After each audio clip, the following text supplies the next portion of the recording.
Electrolysis is electrical current flow through a liquid which causes chemical changes. Yes, you did hear that correctly. Current flowing through a liquid. Now, not all liquids can conduct. The liquid can be a molten ionic compound or an aqueous solution. In either case, it must be able to carry current. Let's take a common example, table salt. If you heat sodium chloride to over 801 degrees Celsius, it will melt. The liquid will contain free-flowing positive sodium ions and negative chloride ions. This simply means that sodium and chloride ions are free to move within the liquid sodium chloride. Positive ions are called cations. Negative ions are called anions. Now consider putting two electrical conductors into the liquid.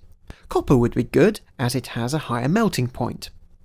Nothing happens to the ions at this point, but if we connect the two bits of copper to an electrical cell or power supply, then things start to get interesting.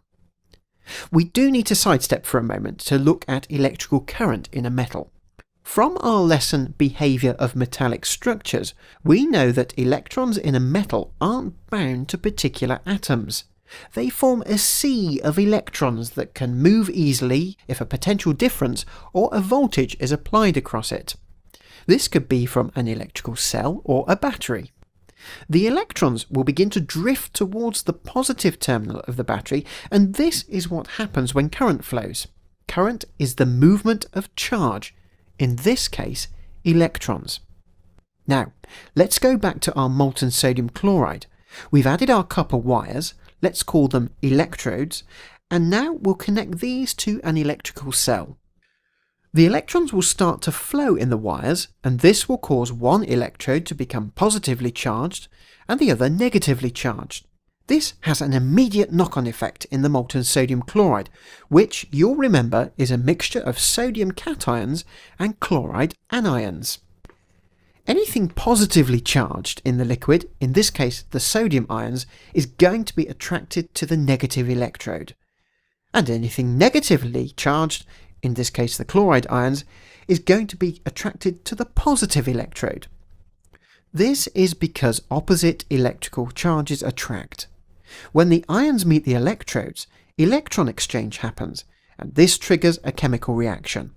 Solids can form, gases can be given off, and new solutions can be left behind. It all depends on the liquid and what material the electrodes are made from. There is more detail about this process in our lesson Interpreting Electrode Equations. There are special names for the electrodes, which are usually metal plates with a larger surface area than a piece of wire. The positive electrode is called the anode, it attracts anions, and the negative electrode is called the cathode, it attracts cations. The liquid is effectively conducting electrical current. The only difference is that the charge carriers in the liquid, in other words the charged particles that are moving, are ions. If a liquid has free-moving ions and can conduct like this, it is called an electrolyte. Remember that electrolysis can also take place in ionic solutions as well as molten compounds. The more concentrated that solution, the greater the ion flow rate. Ion flow rate can also be increased by increasing the potential difference or voltage across the cell. We'll be studying several examples of electrolysis in more detail in other lessons. For the time being though, here is a summary of the key ideas about electrolysis.